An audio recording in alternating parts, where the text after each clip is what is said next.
Someone dies in the UK every 90 minutes. 76% of these are male. What is going wrong? If you were to point to a single point of failure, it would be the Scott Galloway, entrepreneur, best-selling author, professor, one of the most desired minds when it comes to business and life. He is about the obsession of how to be better as individuals and as a society.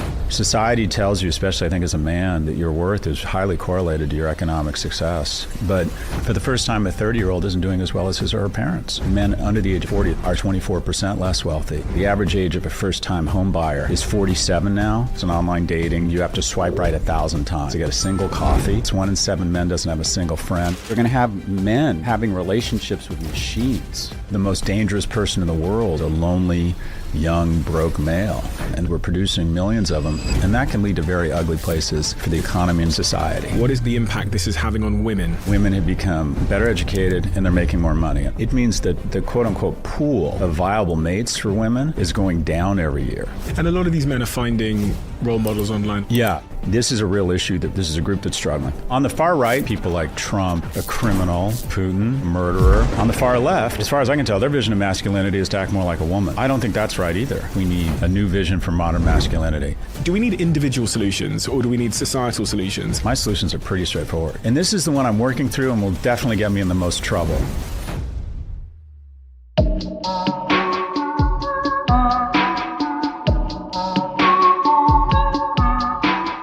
Scott, it's quite clear that there is a crisis in society in different areas. I called a friend of mine who is called Simon Gunning before this conversation, literally 10 minutes ago. He heads up one of the largest mental health charities in the UK, and they specifically focus on suicide. They do a lot of work with men. And I said to him, can you tell me the latest stats on suicidality amongst men and purposeless and those kinds of things? And he said to me, someone dies by suicide in the UK every 90 minutes. 76% of these are male. There's 25 attempts for every death. It's the single biggest cause of death for men under 45, and it's the single biggest cause of death for 15 to 49-year-olds. And the category of 19 to 35-year-olds is twice as likely to report being in a crisis personally than any other group. And lastly, 16 to 24-year-olds are currently the fastest growing group in history to exhibit suicidality. What is going wrong in the way we've designed and the way that we're executing upon this vision of society? I think even the way we frame the problem is incorrect. And that is, when we talk about, if you were to say that women are 3 times as likely as men to kill themselves, I think we would talk about the problem through the lens of it being a societal issue, and we would immediately move to what investments and change in behavior and education would address that problem. When we say young men are killing themselves at 3 times the rate as young women, we use terms like accountability, or say things, well, if they just opened up more about their emotions, or they need to get their act together. And that is, we've decided when it comes to men, compassion is a zero-sum game. And that if you feel bad for men, it immediately kind of outs you as someone who might be anti-women or who's gone red pill. Because the void, the statistics are just staggering. 4 times more likely to be addicted, 12 times more likely to be incarcerated. And because nobody was talking openly and honestly about those very real issues, that void created opportunity for what I think are some unproductive voices to fill that void and start speaking to these men. And naturally, a lot of people now have a gag reflex when they hear people talking about the problems around men. So the first is we need to frame the problem as this is a real issue that requires and deserves compassion and our sympathy. You know, it's not a zero-sum game. Civil rights didn't hurt white people. Gay marriage didn't in any way diminish heteronormative marriage. And so the first is to have a conversation that this is a group that's struggling, and to stop using terms like accountability and somehow blaming them for their own problems here. A 19-year-old male should not pay for the sins of his father or grandfather. Now, and my Yoda on this is Richard Reeves, but basically it comes down to kind of 3 things. The first is biological. Our prefrontal cortex does not mature as fast as a woman's. An 18-year-old woman, from an executive function standpoint, is like a 20-year-old male. So, or put another way, two seniors in high school applying to college, the woman is essentially competing against a 16-year-old. And that is her prefrontal cortex had that executive function that he has. She had it at 16. So we're seeing double the number of women graduating from U.S. colleges as men, because it's 60-40 ratio when they start, and then the ratio only gets worse because more men drop out. That still is an incredible on-ramp to influence and economic security. These men aren't getting on that on-ramp. So there's biological reasons. There's also, I think the education system is just biased against men. A boy is twice as likely on a risk-adjusted basis or a behavior-adjusted basis to be suspended for the exact same activity as a girl who's brought into the principal's office for this exact same infraction. You're sitting in front of me as a guy, you're twice as likely to be suspended for cheating on your chemistry test as a girl coming in. A black boy is 5 times as likely to be suspended as a girl.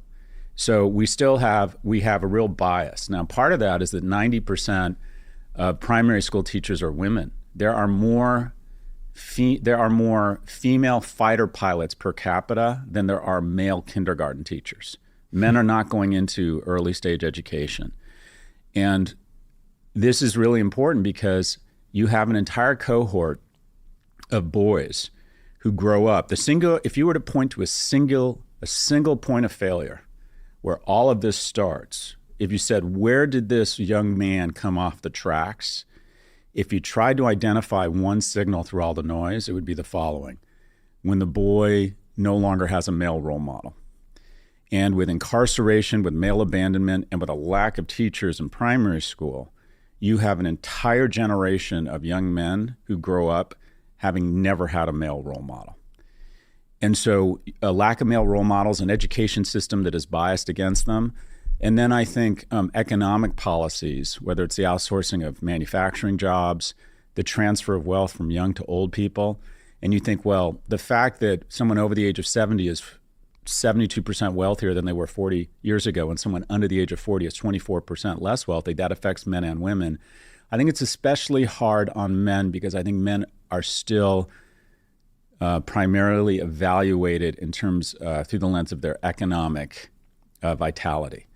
So they're biologically behind women, have an education system biased against them, and we have economic policies that have created a great deal of shame and rage. And the last point I would just say is, for the first time in Europe and America's history, a 30-year-old is not doing as well as his or her parents were at 30. And that creates just tremendous shame and rage. I mean, look at the housing market. The average age of a first-time home buyer is 47 now. In 1980, the average age of a first-time home buyer was 29.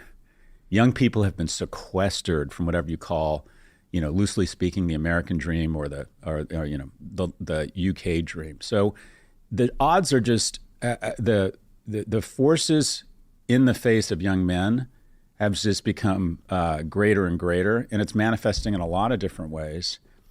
Lower marriage rates, lower birth rates, and skyrocketing in suicide. I should also add that suicide is way up among teen girls because of social media. So different challenges at different ages. You're committing a lot of your time to both talking about this, but writing about this subject matter. Mm-hmm. Why? Why does it matter so much to you personally? Of all the things, because you're one of those individuals, and I spoke to your team and they kind of echoed this, that is very diverse in their ability to speak about subject matter. You could talk about investing or money or business or...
happiness. But for some reason, you've honed in, it seems, in part, to solve this challenge that young men specifically are facing. Why? Why you? Well, did you have two parents? Yes. Okay, so I had a single mother. I was installing shock because I'm that guy. I'm that guy that as a kid, like, didn't have a male role model. We were in what I affectionately call an upper lower middle class household. My mother lived and died a secretary. I just could have easily come off the tracks, and almost did a few times. And because government stepped in, and because of things like Pell Grants, which are financial aid for kids in the lower, I think, quartile of income earning houses, because the University of California saw themselves as public servants, not as luxury brands, and they let in 76% of applicants. And I got rejected the first time. So I was one of the 24% that didn't get in, and then I got in again. But the big hand of government lifted me up, and also I had a lot of strange men step in, a stockbroker, a baseball coach, a neighbor. I had all these wonderful men kind of step in. And between the warm embrace of government in America that used to love unremarkable people, men who stepped in, this is nothing but, for me, I relate to these young men, and I see an opportunity. There aren't a lot of people. I just think the problem is so much greater than the emotion and the bandwidth and the resources being allocated to it. And it's just simply, kind of a nod to the institutions and the men that helped me. And also, to be blunt, it's a commercial opportunity. It's a chance to talk about something it's a white space. It's so obvious. If you think of yourself as a thought leader, you want to be fearless and you want to move the needle on stuff. So this, for me, was just, slowly but surely, you just look at the data and it all leads to one place, and that is young men have fallen further faster than any cohort in America and Europe.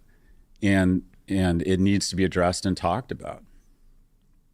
This idea that it all comes back to, do you have a male role model in your life, links, interestingly, to a lot of the data that says we're less likely to be married than ever before. We're less likely, I was reading some stats around when our first kiss happens, and a man's first kiss used to happen, I think it was around 18. It's now, on average, into their early 20s. Yeah. Everything seems to be moving further and further and back. So from that, I deduce that the chance that a young man would have a male role model in their life is probably deteriorating as well, because there's less marriages. There seems to be the prospects of dating seem to have dropped as well.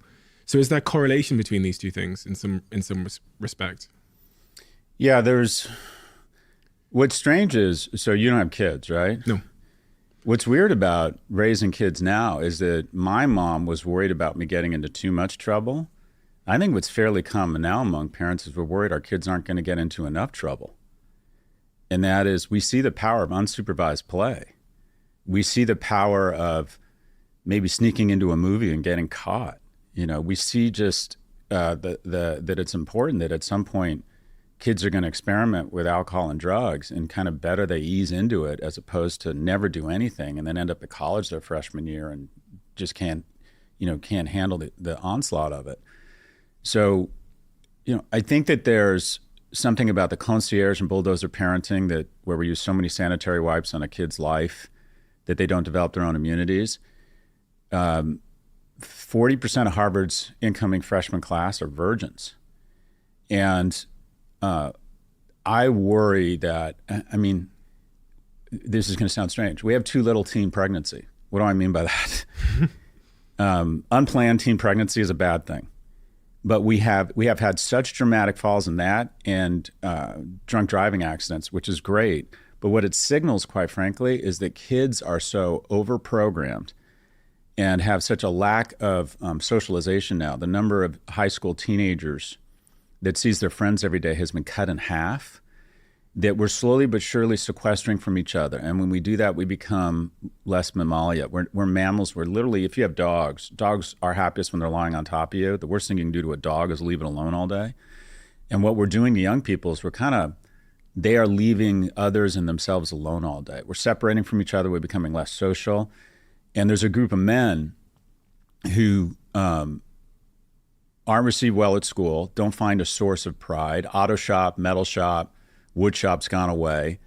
They go online to date. The majority of them get rejected. If you're average attractiveness in online dating, you have to swipe right 200 times to get a single coffee. If you set up 5 coffees, you'll get 1 will actually show up. 4 of the 5 will ghost you and decide later on they don't actually want to meet up. So a young man of average attractiveness in online dating has to swipe right 1,000 times. So he gets validation for 1 coffee. He gets validation that he has no worth to the other sex. He loses confidence. He starts engaging with people because he has less opportunities for random encounters where he has to develop those skills. And slowly but surely he sequesters from society. And at some point, he just is not really savable. He just never develops those skills around friendship or romantic relationships. In the United States, 1 in 7 men doesn't have a single friend. 1 in 4 can't name a best friend. In addition, marriage has become now a luxury item. If you're in the upper quartile of income-earning households, there's a 3 in 4 chance you're going to get married. If you're in the lower quartile, the lowest quartile, there's only there's a 3 in 4 chance you will never get married. So we have a group of the most dangerous person in the world. We're producing millions of them, and that is a lonely, young, broke male. And just bridging into AI, I think the biggest danger in AI, that people are worried about it becoming sentient. I don't buy any of that. Or super weapons. I think that's a problem, but we've managed through those things, bioweapons, et cetera, before. I think the biggest problem that AI presents is that big tech presents a series of low-calorie, low-risk entry points into what feels like a reasonable facsimile of a relationship. I think I'm making friends online. No, but you're not really experiencing friendship. I think I'm in a relationship with somebody. Well, are you really? I'm learning. No, you're not. You're gambling on Coinbase or Robinhood. And rather than endure the rejection and try and develop the skills and make the effort, and it is an effort and involves rejection, of going out into the physical world and revealing yourself as someone who would like to be friends with another man, express romantic interest, take those risks. We're developing these digital analogs of life that create low entry, low risk relationships. And you think, well, that's not necessarily a bad thing, but it is, because it leads to depression. Because the reason why romantic comedies are 2 hours and not 20 minutes is that life is about the victory of taking risks, enduring rejection, and having a small business that works. About approaching someone and getting the interview, cold emailing someone and getting a coffee, and quite frankly, pursuing someone and developing the skills and deciding to put on a clean shirt and maybe shower more often and maybe hit the gym every once in a while and maybe text when you're not sure how this person feels about you, and figure out a way to interact with someone around the nuance and develop the skills around human sexuality such that you can develop a relationship. That is the victory. That's the payoff after the 2 hours. And fewer men are engaging in those risks and that victory. And I think that AI, in combination with sex bots, is going to create an industry where men start having relationships with algorithms and dolls. Supposedly the sex bot industry is going to be bigger than the domestic box office receipts of all movie theaters in the U.S. within 5 to 6 years. So we're going to have men having relationships with machines and dolls as opposed to other humans. And I think it creates a level of depression. I think Her should be required watching for every teen male. And I think every teenager in high school should have a course as part of health on mating dynamics, where they teach especially young men that approaching a woman and expressing romantic interest while making her feel safe is a skill, and there's nothing wrong with that. And that the end game, a relationship, a partner, a romantic partner, is one of the keys to a happy life. And I think most studies bear that out. And we are sequestering, for a variety of reasons, men from the opportunities to have those relationships. And it also impacts women. But what we're seeing with women is 2 in 3 under the age of 30 have a boyfriend. Only 1 in 3 men have a girlfriend, because women are dating older. They want more economically and emotionally viable men. On the point of sex bots, it's almost impossible for me to see how that doesn't become a huge part of male dating. You know, I was speaking to Mustafa Solomon, who was one of the co-founders of... I know Mustafa. Yeah. One of the co-founders of DeepMind, which sold to Google. And in his new book, The Coming Wave, he talks about how all of these breakthroughs in technology, one of which is AI, one of which is robotics, is going to sort of intersect with the ability to have literally someone in your house who can not only clean your house and do the dishes and make your lunch, but also can love you in whatever artificial form that love comes. They can agree with everything you say, they can encourage you, and they can have sex with you. And dare I say, and I'm sure this might be clipped by somebody, there is a certain cohort of men who would rather choose that than nothing. And when they're faced increasingly with that choice, it feels really inevitable to me to see how they would choose, some of them would choose a sex bot or something to that effect to fill that void. We can all relate to that. We all make that type of decision in different increments. A lot of times it's easier to say, I'm just going to stay home and watch Netflix and take an edible and porn, order in, and maybe watch porn instead of go out and engage in the expense, the emotional trauma, the effort, the skills I have to provide to try and establish something resembling a real world relationship. And rejection is enormously painful. And, you know, I think teaching young people rejection, and my son didn't make the football team last week, and he's 13 years old. And it was a big deal. He was really upset. He thought this was the way he integrated into the UK. He loves football, tried out. Tryouts are going really well. Came home, threw his bag down, tears, didn't make the football team. And of course, his mother's totally freaked out. What do we do? And I'm like, this is an awful day for all of us, and it's a great day for him, because this is what's going to happen. He's going to wake up tomorrow and he's going to realize he's fine. And he's going to develop a little bit of callous over that emotion. And I think you're an entrepreneur, and I've been an entrepreneur my whole life. I was single most of my adult life. I don't know your relationship status, but if you're an entrepreneur and you're single, you're used to enduring rejection. And that is the key to success. That's the absolute key, because the only thing you know that has happened in someone who's very successful professionally and personally is they have developed the skills to endure rejection. That's just it. No one bats 1,000. You approach strange women in a strange place. Most of the time, it's going to be awkward, and sometimes it's going to be humiliating because you're going to get rejected. You want to start a business. You keep asking people for money. You keep asking employees to join you. You keep asking for customers and clients. And the only thing I can guarantee you is a shit ton of rejection. The ability to endure that rejection is absolutely the key to success. More so than talent, more so than I wouldn't say hard work. I'd say grit is right up there.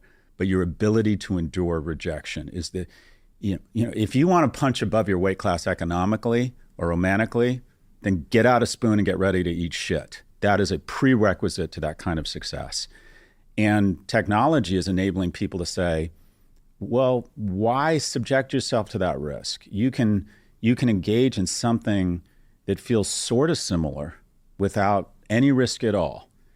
And over the long term, it's just such a bad trade. I mean, you were talking about porn. Porn is the largest unsupervised experiment on young men that we've ever had. And it's largely unsupervised because there isn't a lot of academic research on it, because most academics don't want to be known as the porn professor. So there really is a lack of research around it. And when I coach young men, the first thing I do, kind of my go-to, is I get their phone, I look at screen time. I'm like, okay, let's think of what do you have as a young person? You have a lack of financial capital, but you have a lot of human capital. And that's really important, time. So we're going to think about your time as money, and we're going to decide how we're going to invest it. Let's look at your current portfolio of investments. And I ask them to unlock their phone, and I say, I won't be judgmental. In between Twitter, TikTok, porn, Coinbase, it's so easy to find a minimum of 10 and sometimes up to 50 hours a week. And we're going to reallocate it. And we're going to reallocate it to other things. And one of the things we're going to reallocate it to is, like, first we got to make some money. Are you making any money? You got to make some. I don't care if it's flipping on an Uber app. I don't care if it's becoming an Instacart, a Dasher. The best way to make a lot of money is to start making a little bit, because you start developing the skills, and the hunger for more money, right? And the second is we're going to take some time and we're going to try and invest in organizations or activities that put us in the company of random strangers, not just potential romantic interests, but friends, mentors. That's super important. And one of the keys to developing what I'll call the mojo to take those risks around romantic relationships is to moderate your consumption of porn. One of the only reasons I graduated from UCLA was because one of my motivations for going to class was not only that I wanted to learn, not only that I needed to learn to graduate, I was a terrible student, but the prospect of potentially meeting a woman who I could take to one of my fraternity parties or that ultimately might be interested in me romantically and sexually. And if I'd had the access to porn that young men have now, I'm not sure that mojo would have been as great to get out of the house as often. So just to tell young men not to engage in porn, I think is sort of ridiculous. But look at it analytically and think, okay, would you be more inclined to get out of the house, take those risks, engage in the victory, engage in what it is to be a man and be a mammal, if you had reallocated some capital and ensured that that fire was still there? So modulating porn and more generally spending less time online. Every digital version of your life is a shittier vision of the analog version that could happen. But everyone said, I'd rather have shitty kind of okay TV that's just mind numbing as opposed to putting in the effort to do something great. But I think it's more than just porn. I think it's all of it. Why leave the house? Why endure that sort of rejection, effort, expense? It's not just so expensive to go out, right? So, but I think porn is one of those things that young men need to modulate and find, and such that they get their mojo. This all has knock-on effects for women. And I think the data is also suggesting that the crisis amongst men is causing, in many situations, a crisis for women as well. Because we both, men and women exist in an ecosystem that needs to be somewhat balanced. So I'd like to talk about the impact this is having on women. One of the things I found interesting, it's actually because of a young woman came up to me in a bookshop. I was just there looking for my own book, as you do, just because it just come out. And she said something to me that a lot of women that have approached me or DM'd me have said quite frequently, which is she's over the age of 30 now. She's committed much of her life to her career. She's single. She's tried dating apps and she doesn't enjoy it. And part of me started to think about the fact she might be caught in a sort of generational gap where they used to meet in person, but now the generation below her meet online. And she concluded what she was saying to me with the fact that she believes, or she's starting to believe, that maybe there's something wrong with her. Because she's over the age of 30, she's single, she can't find a partner. She told me she's never had a boyfriend. She's killing it in her career. And she was in that bookshop looking for advice from a book. And I feel compelled, because I know she listens to this podcast, to ask as many people as I can the question to find an answer for her, because there's someone very close to me in my life who I literally text when I left the bookshop and I said, I've just met you in the bookshop. Every sentence that woman said to me in the bookshop is the exact word for word, even like I've tried going to the gym and that's not working, is the same as a close friend in my life, one of my best friends, has said to me as well. And there's not just one in my personal life, there's 3 or 4. Well, we all know women, I'm sure this happens to you all the time, really interesting, high character, successful, attractive women, usually in their 30s, sometimes in their 40s, who will say, I can't find anyone to date. And it's not that they can't find anyone to date, it's that they can't find anyone they want to date. And there's some dynamics here. The first is... Can I just interject to validate your point there? She also said to me, I'm not willing to drop my standards. Well, and it's like Warren Buffett said, the key to a healthy marriage is low expectations. What's happening is, and I think his name's Chris Williams. He kind of reminds me of you. He's this handsome young podcaster who's blowing by all us old guys. Do you know Chris? Yeah, I know Chris. Anyways, he does a fantastic job, and I've learned a lot from him. But he calls it the high heels effect. And that is, every year for the last 50 years, women have become better educated and they're making more money. In urban centers, they've now, under the age of 30, blown by. They're now making more money. More single women in the U.S. own houses than single men. They're getting taller every year. And the reason he uses height is that 50% of women say they won't date a guy shorter than them. It's probably more like 80%. And even if they're not cognizant of it, just anthropologically, subconsciously, they're just usually not attracted to men shorter than them because they have something telling them that this individual is less likely to be able to physically protect you. So you're just at a disadvantage from a height standpoint. Now, metaphorically, women are getting taller every year and men are getting shorter, right? Men mate socioeconomically horizontally and down, women horizontally and up. But when the pool of men who are socioeconomically senior to women, it just means that the quote unquote pool of viable mates for women is going down every year. And women have been told they can have it all. And what I found is you can't have it all. Or let me put it this way, you can have it all, you just can't have it all at once. And that to focus on their careers, which, by the way, I think is a good thing. I think economic viability is just super important for everyone, including women. But the reality is, as they have gotten taller, men have gotten shorter, so there's just less pairing. Society has a tendency to evaluate a woman's success through the lens of her romantic success, not as much for men. People look at you and think, and I don't know your relationship status, but people look at you like, guy who's killing it. He's killing it, and he's single. Oh my God, it's good to be Stephen Bartlett. A woman in her 30s who's killing it professional is alone. It's like super successful, but your single status is a feature. For women, it's seen as a bug, and you both might be just as lonely. But or you might be engaging in, and I'm projecting here, I have no idea what your situation is here, but there's this dynamic where the men who are in the top 10% can engage in Portia polygamy. And that is women with online dating now believe, there's something wrong with this, that, and I'm going to be, this is going to get me in trouble, but let's rate everybody. Most people will acknowledge that some people are more attractive than others, and they find certain people less and more attractive. A woman of average attractiveness can have a relationship, and when I say relationship, that's code for sex, with someone who's in the top 10%. But that individual is probably not going to establish a long-term relationship. And because of the lack of friction and connection and meeting people via text message or online dating, the top 10% of men are getting 80 plus % of the opportunities for short-term relationships or sex. So they can engage in what's called Portia polygamy, and that there's not a lot of motivation for them to establish long-term relationships, which leads to bad behavior and a lack of household formation.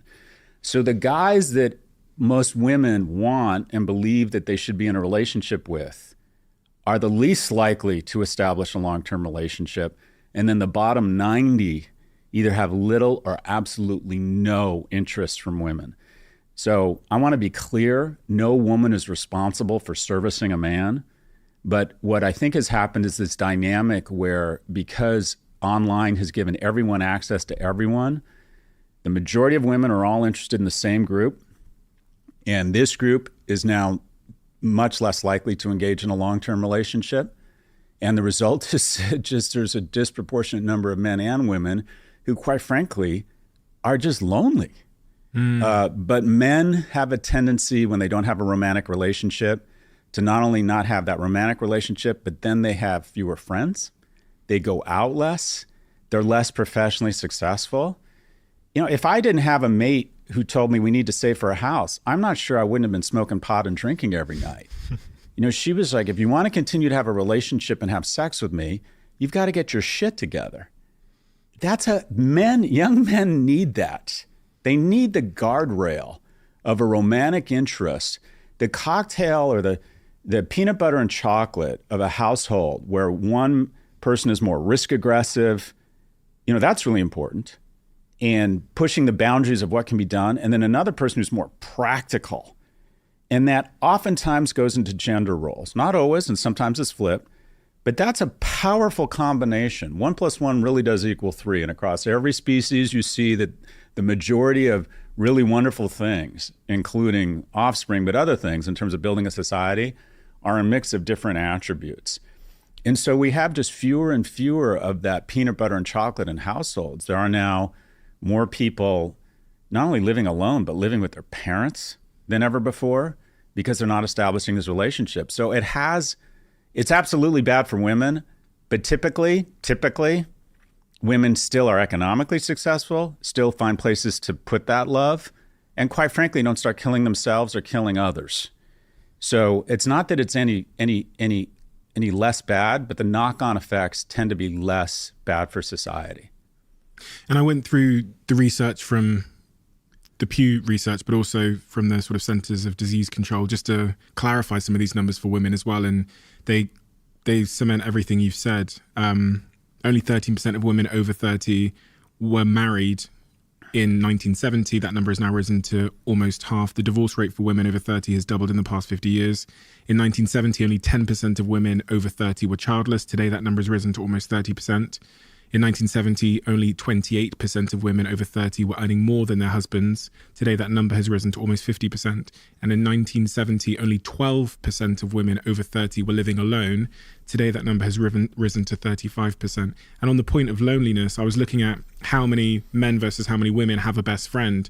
And it's multiples more. So multiple more women still have relationships regardless of this state of affairs, because they're better at, as you say, forming social connections in non-romantic relationships with other women than men are. So it's a pretty bleak picture. And maybe most importantly of all, there's a clear direction of travel here. Mm-hmm. And if you extrapolate out that direction of travel, we don't get to a good place. Population decline you spoke of, and how that lopsided society, depression, mental health, suicide. So the question becomes, for me, what would you advise young men? You talked about money. I thought that was really interesting. So maybe we start there. Personal finance and establishing that. I'm a young man, so say 21 years old. What have I got to do with my money? Where should I be putting it? How should I be earning it? Mm-hmm. So I think the three legs of the stool, we're going back to it, reallocating capital as a young man. One, start making some money. Two, put yourself in environments where you might have a random encounter with a stranger. Also, and I know you engage in this, we're going to reallocate 4 to 6 hours a week to physical fitness. Feeling strong, feeling in shape is one. There's studies coming out now that it's supposedly 50% better than pharmaceuticals and talk therapy. Two, you'll be more attractive to mates. You'll feel better about yourself. You'll be more kind. I think that is incredibly powerful. But in terms of economic success, and I have a book coming out in March on this, I think there's a basic algorithm to financial security or economic security. The first is focus, and that is focus. Find something. I hate the term follow your passion because typically people mistake passion for a hobby. And then they go, oh, I should be a DJ, or I should be an athlete, or I should open a restaurant. And they choose industries where the unemployment rate is 90+%. You know, the writers are on strike in Hollywood. There's 180,000 people in the actors union, SAG-AFTRA. And the percentage of them that don't, or that make more than $24,000 a year to qualify for health insurance is 12.5%. So I would argue that there's under or unemployment for 9 in 10 actors. So find something you're good at that where there's an employment rate of more than 90%. And I want to be clear, some people follow their passion and it pays off hugely. Jay-Z followed his passion, is now a billionaire. But I tell young men, assume you're not Jay-Z. Find something you're good at that has more than a 90+% employment rate, which is 99% of professions. And then invest the requisite 10,000 hours, perseverance, grit, willingness to break through hard things, willingness to suffer injustice, which is a guaranteed attribute of the workplace, and get really, really good at something, or at least have a path to being great to something. Also, in terms of being attractive to potential mates, there's very few things that are more attractive if you're not already economically successful than a plan. This is my plan, right? That's what I think potential romantic partners want. You don't need to be a baller. You don't need to be driving a Porsche, but you need to have a plan. And that plan might change. That plan might not work out. We got to have a plan. So the first is we're going to focus and we're going to find something we're good at, and not only something we're good at, but something people will pay us for. That's the first thing. You got to make money. But the second component, the key to wealth, isn't as much how much money you make. It's your ability to live a little bit like a stoic and live below your means. And that's one thing I always did. I always lived below my means. I never had debt. I never used credit cards for stuff. And that is incredibly hard in our society, where every talented person and now AI and algorithms are finding you at a moment of vulnerability and convincing you that you need a new set of on trainers. That, oh, wait, it's worth it to upgrade from economy to economy comfort to economy plus to business class. I mean, it's just the market's ability in a capitalist market to find you a product you must have when you have any disposable income is just remarkable. There are so many amazing ways to spend money in London and New York that to not spend it all or not spend more than all is real discipline. That shows incredible character at a young age. You need to live like a Stoic.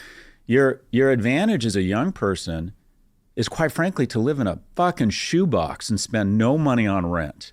Spend no money. I used to make it a game. One summer at UCLA, and this was more out of survival or need, but if I didn't make $3,300 between my junior and senior year at UCLA, I wasn't going back to college. I owed the fraternity a ton of money.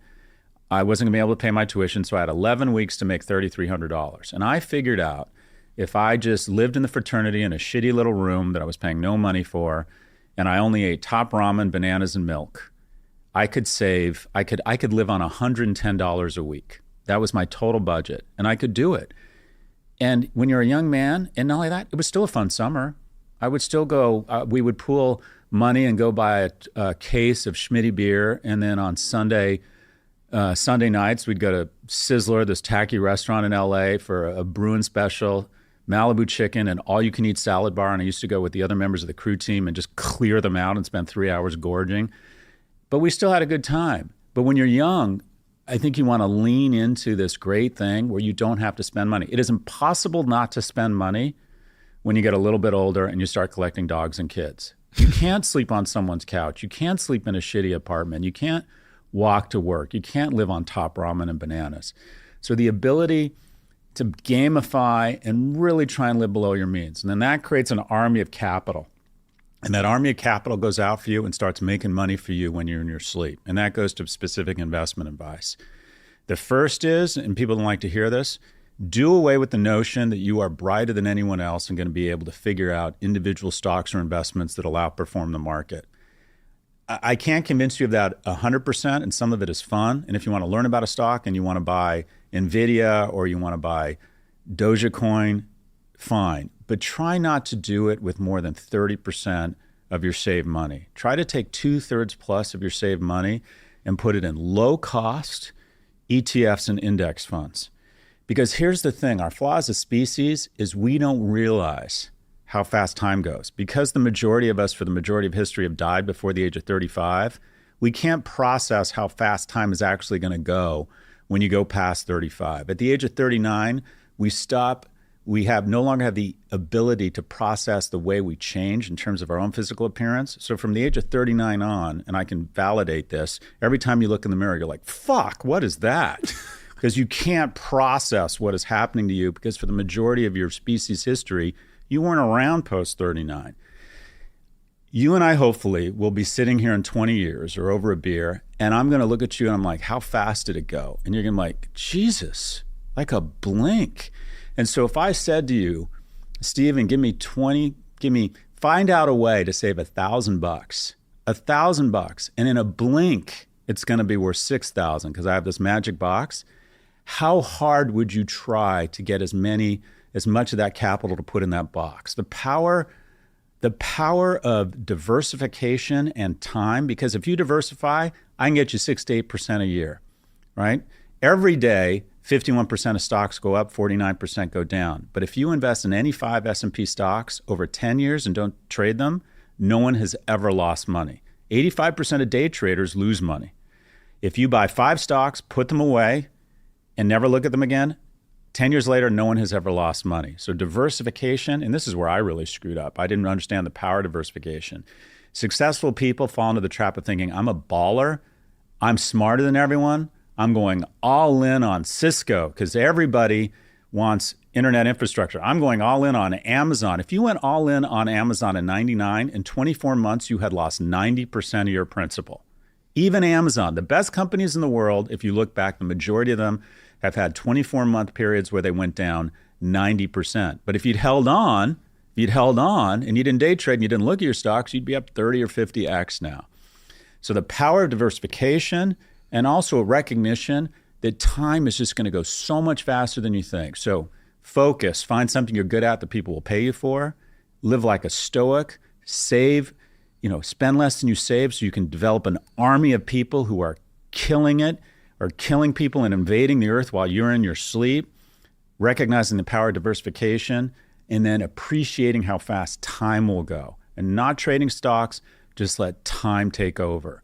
If we give every baby, and this is a potential solution to what I think is going to be an oncoming crisis among seniors, or too many of them that we can't take care of, if we gave for $40 billion from the U.S. budget, we could give every baby $7,000. And I think we treat them like infants and we put it in a savings account, ETFs, diversified. By the time they're 65, just with that $7,000, if you didn't let them touch it or trade it, it'd be worth $1 million. So the fastest way to get every senior $1 million, and granted it's 65 years from now, would be to give every baby $7,000. And that just shows you the power of compound interest and time and diversification. I think it's fairly simple, those four things, but they're not easy to do. But everyone can do them. Almost everyone can do them. And for anybody who really is, they've got, $3,000 in their savings account. They have never invested a penny before in their life. They don't know any of the terminology we just used. They don't know what Vanguard means. They don't know what low fees mean. What is the simple way of getting them on the right track from that point of I drive taxis, I've got $3,000 in my bank account or $500. What do I do? Go to Charles Schwab or public.com, open an account, and first off, find out. The equivalents in the UK are like Hargreaves Lansdown. You can do a lot of this stuff on a lot of different apps where you're picking a fund, right? Go into SPY or go into an index or an ETF that buys a bunch of stocks for you. Make sure it's low fees and find out, and I wish I knew more about the tax law here, find out if your employer or the government offers you some sort of tax advantage vehicle. In the US, it's Roth and 401ks. We have ISA, we have a retirement system where you can invest in your retirement, and so you have to understand that shit. And if you don't understand it, find your daughter or someone who can explain it to you. And then the key is just start and put it in an ETF or an index fund that tracks the entire market, low cost, low fees, and find out if you have access to anything that's tax advantage. But the key is to start. But I only have $100. Well, Christ, that $100 in 20 or 30 years will be 1,000 or more. And not only that, it gets you a taste for flesh.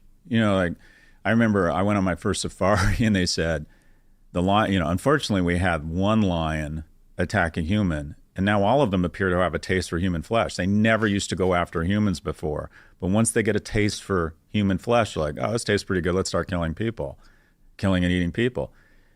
Just $100, and then you wake up and you're like, oh, it's worth 108.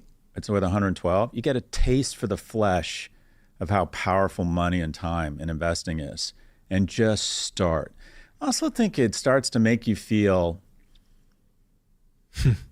in a weird way, I think it makes you feel, and I'm just saying this because I can relate to it as a man, I think it makes you feel masculine to feel like I'm taking care of myself. I'm strong enough to live below my means. Discipline, isn't it? Yeah, it's like working out. You just feel better about yourself. And I think living below your means and creating an army of capital, everyone talks about starting a business that scales so they can make money in their sleep. That's their goal.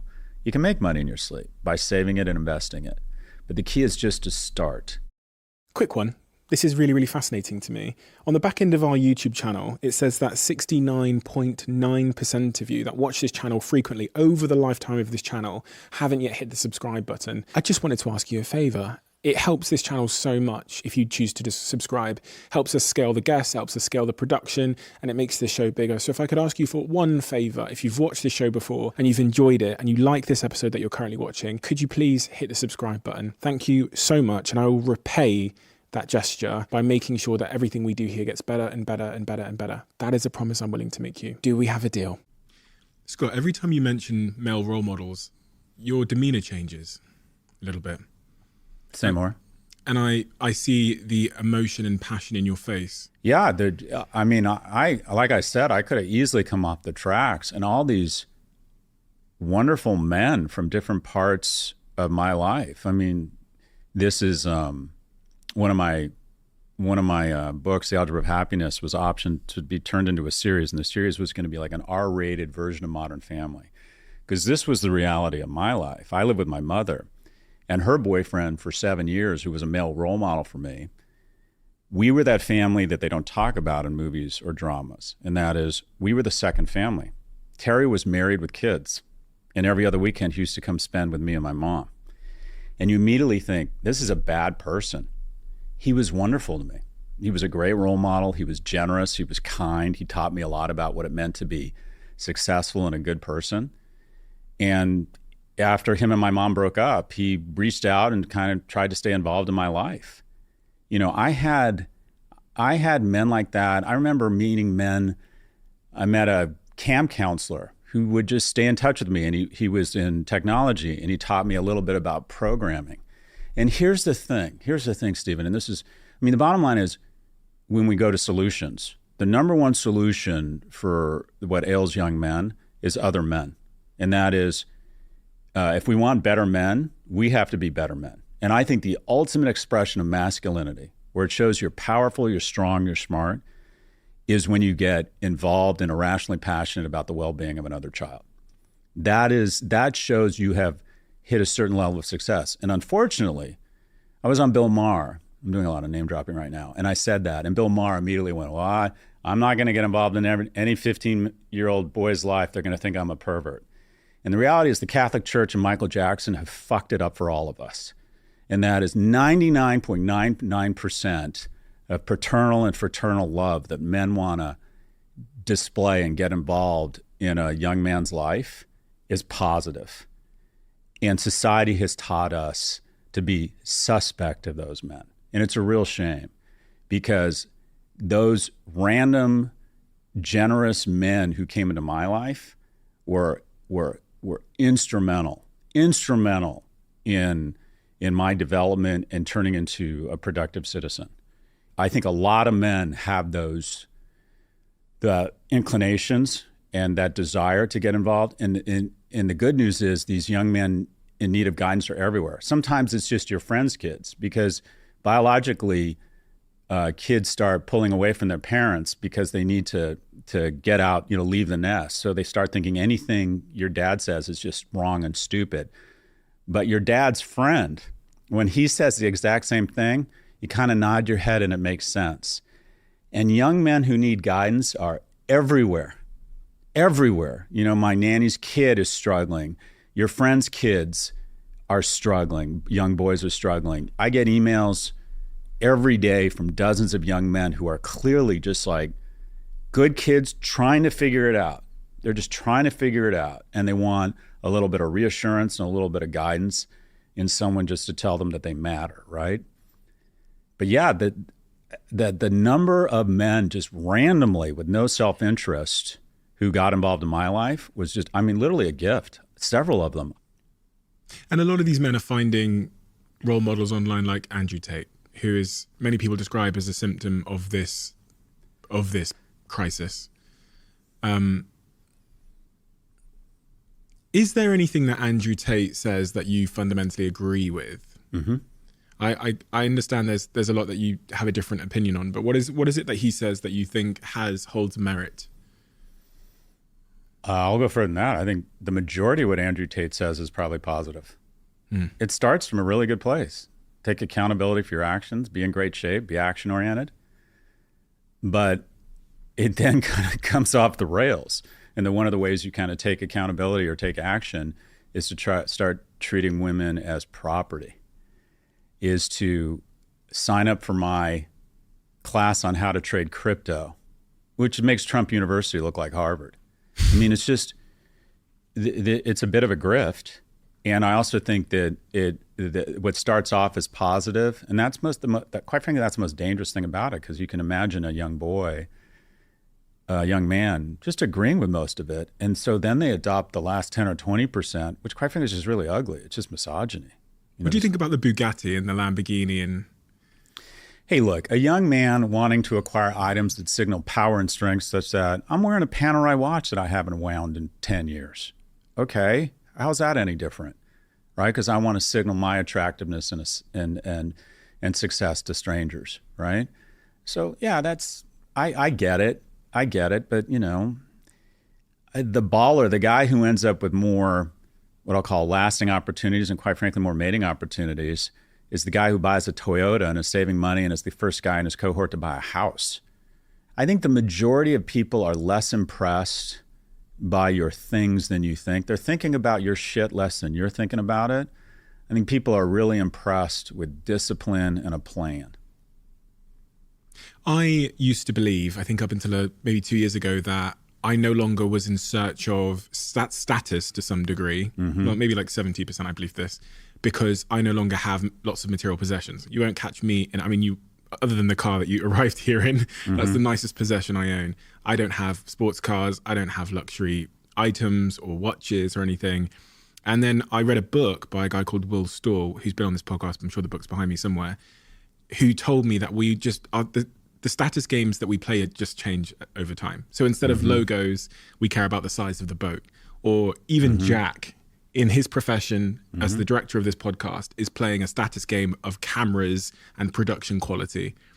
And that really changed my perception. I used to be quite judgmental once I'd lost all my Louis Vuitton and all the stuff that I used to buy of people demonstrating status. And I arrived at the conclusion that it's actually innately human. It's part of belonging and feeling valuable amongst our tribes, is playing these status games. And I guess that's what the Bugatti is a metaphor of. It's the wealthiest man in the world, Bernard Arnault, and it's usually either Bernard or Musk, but the wealthiest man in the world figured out that, you know, we want to feel basic instincts. The most basic instinct is survival, but a close second is propagation. What's that mean? Sex. And so the way you communicate your worth as a mate is by, one, showing that you have a Bugatti, because what it means is I'm successful and strong. And if you have sex with me, your kids are more likely to survive than if you have sex with someone driving a Honda. And women spend a great deal of money on ergonomically impossible shoes and expensive creams and lotions that elevate the height of their cheekbones, because supposedly that means if you mate with them, their kids are less likely to be prone to infection. So this all comes to propagation. And show me any product that has a margin, gross margins of greater than 70 or 80 points. I'm going to show you a product that does one of two things. Makes you feel closer to God. I think the slope on the back of a 911, I think the mesh on a Bottega Veneta bag, I think sometimes great art that can really still you. You look at something and you think, God, that just gives me a moment of presence here. That's because over time, the place we saw really, really beautiful things were sequestered to venues that had a religious overtone to them. The mosques, the temples, the churches, the most beautiful artisans in the world were commissioned to come in and say, paint the frescoes on the ceilings here, because we want to give people the impression that this is where God lives. And people started believing them when they heard the music and they saw the beautiful robes and the candles and the art. So when we are around really beautiful things, we just feel closer to God. And then the other, maybe more powerful thing is it signals our worth as a mate and the desire to be more desirable as a mate, such that the next generation is smarter, stronger, faster, just never goes away. And the wealthiest man in the world, or it abates as you get older, but I don't think it really goes away. But the wealthiest man in the world is tapped into our need to feel closer to God or be more attractive to potential mates. So I have a question back to you. Where do you spend your money? Great question. Businesses.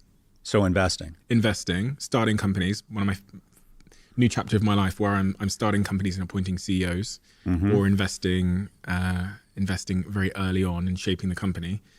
I have a lot of my money in the S&P 500, so just in funds. I have some money in Ethereum, which has been there for 5-6 years now. It's done very well for me. So you're more evolved than I am. One of the reasons I bought a home in Aspen, I think, is so I could tell people I own a home in Aspen. Everyone has a certain level of addiction. You're either addicted to trans fats, THC, alcohol, codependent relationship, online shopping, whatever it is. I'm addicted to other people's affirmation. And one of the ways I get that affirmation is, I don't flaunt my economic success. I don't own a car. I don't wear blingy things or anything like that. But I do find myself telling people, you know, just obnoxious douchebag things. I hear myself talking about stuff that connotes my wealth. So I still haven't gotten past that. I mean, I still do that. I definitely still do that.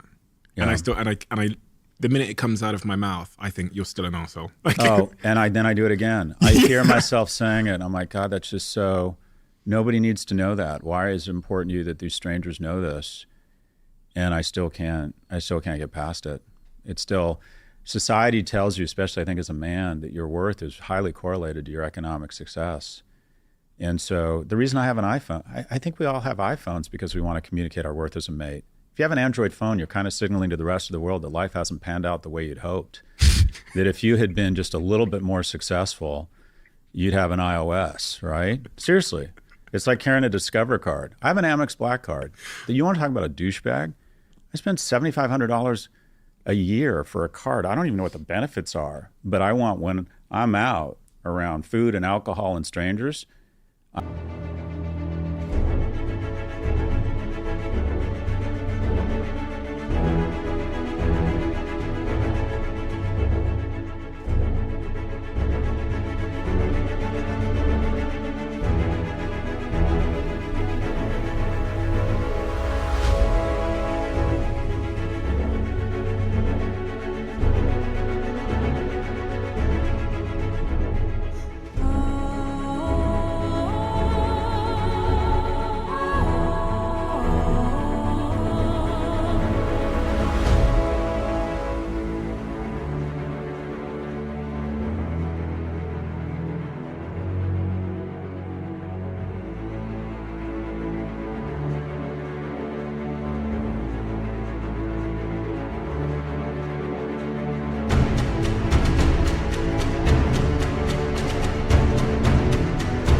want to throw down black so they think, wow, the professor is a baller. I like him. I want to be his friend, or I want to have sex with him. And it's ridiculous. And the fact that every 12 months I get a $7,500 charge for carrying a card that's a different color. And I mean, I hear that. And you know what? I've done it for 20 years. I'm going to do it for another 20. So it's kind of like do as I say, not as I do. What's interesting is to kind of suss out, at least become aware of these things. And to limit them, because I have a black modulate. card. Yeah, and I think when they offered me the black card, I'm like sponsored by Amex or something, but you probably get paid to carry a black card. That's the difference. But no, I still looked at the financial decision, and there was this one tier where it's like, we'll give you a concierge. I'm like, I have a full-time assistant. I have multiple assistants. You're going to call some stranger in Dallas and ask where to eat? I mean, you just don't do that. I think I just went for the cheap option that comes with no perks, but you get the card. I'm still sure I'm paying something for it, but what I'm saying there is, it's for me, I've thought, just get better. You're never going to be perfect. I'm still going to have these like insecurities and try and show off here and there, but just try and get better and try and, have less regrettable moments. And just by saying to myself, listen, have you gotten better over the last 5 years? Mm-hmm. I go, yeah, the direction of travel is good. Mm-hmm. I think that's what matters. Well, that's what it is to be an evolved person and to be human and to be, you think about marketing. The key to marketing is A/B testing and just trying to get better and better and better. And that's what we're trying to do as humans. So I evaluate your weaknesses and your strengths and say, where could I be investing more and divesting, and what types of behavior do I want to start out? I just think that's what it means to be a good person. Discipline and purpose and motivation. A lot of young people that will come up to you, I'm sure, and come up to me often ask this question, which seems to be like an invalid question, but they'll say something like, how are you always motivated? Mm-hmm. Or how do I find discipline? Maybe they're on the sofa playing video games, they looking up at a screen at someone they admire, and they just think, I can't find what that person seems to have, that sort of consistent tenacity towards a goal. I sometimes wonder if in areas of our lives where we're lacking the discipline and the consistency we're searching for, do we just need a little bit more pain? I've sat here and interviewed hundreds of people, and you often find these rock bottom moments are the catalyst for a change in direction in someone's life. And when they're not there yet, when their parents aren't threatening to kick them out of the house, or their best friends turn against them and tell them, listen, if you don't change your act, you're not going to be a friend with us anymore. It seems like just the correlation I've seen is that there's a moment of rock bottom or pain where the incentive structure changes and people go, fuck, I have no choice now. The pain of staying the same becomes greater than the pain of making the change. I think that's right. I think most success involves it's not just sort of gradual up and to the right. There's some shock value there. I think of George W. Bush, talks about his wife, Laura. I think the same thing happened to his vice president at some point. They were, alcoholics, and basically their wives, their respective wives, both of them in both cases said, I'm leaving you unless you stop drinking. And kind of once they stopped drinking, their lives, their professionally and personally, just took off. For other people, I think there are moments like that for almost anyone who's been successful, or maybe not. Maybe it's incremental. Just high character people keep plugging away. Alcohol, though, interesting subject we've not spoken about. Yeah, so I think a lot about alcohol. First off, I just want to acknowledge I love alcohol and I'm really good at it. Like Winston Churchill, I believe I've gotten more out of alcohol than it's gotten out of me. And I think there's this myth of addiction that everyone who drinks or does, engages in THC is probably going to end up living under a bridge or be economically ruined. I don't think that's true at all. I think that the majority of people who engage with substances do so in maybe not a productive way, but in at least a way that's not going to ruin their lives or their careers. And I'd like to think I'm one of those people. Having said that, if you look at the studies around happiness, especially the largest study, the Grant study, where they segment people into quintiles from the happiest to the least happiest, the most common attribute across the cohort of the least happiest was alcohol. And what I advise every person, especially young people, especially young men who are more prone to addiction, to do is to do an audit of your addictions. And to go through everything and say, all right, everyone has a certain level of addiction. What are things I just do a lot of that I could probably do a little bit less of? And then decide what would happen. And the test isn't, well, am I living under a bridge or am I addicted? That's not the test for addiction. The test is, would I be just a little less shitty at things if I did less of it? When I got really serious about my career, when I got really serious about trying to develop the economic security to take care of my mother, I substantially decreased my intake of alcohol, and I didn't do any drugs. And I found that part and parcel of developing the professional and economic success I wanted at an early age involved a level of just sheer commitment that alcohol wasn't conducive to. It was when I got into businesses later where they were more about relationships and I had more opportunities to go out where alcohol kind of crept back in. But I don't think it's a bad strategy to decide that you're going to work and work out and invest in trying to meet people, and that alcohol can serve as a decent lubricant as a young person to helping meet other people. It's just easier to approach strangers after one or two drinks. But I don't think it's a bad strategy when you're on the up curve, really trying to make a lot of progress fast. I mean, if you think of your professional career, it's like a rocket. The majority of the fuel is spent trying to get out of the soupy atmosphere. And then if you can get out of the atmosphere into the orbit, that professional momentum will take you a long way. But it's really hard and costly to get out of that atmosphere, the inner orbit. And when you're really trying to kill it and you just need to be kind of all in on your career, yeah, that's probably a point where you want to err on the side of doing less rather than more. Quick one. You guys know that for years now, my office has quite literally been everywhere. On a plane, in the back of my car, in a terminal, in an airport, or on a train. You name it, I've probably worked there. Ever since I started my first business at 19 years old, I've been working on the move. All I need is Wi-Fi, a desk, and my headphones, and I'm set. And one of the places that has always had my back when I'm struggling to find an office is WeWork.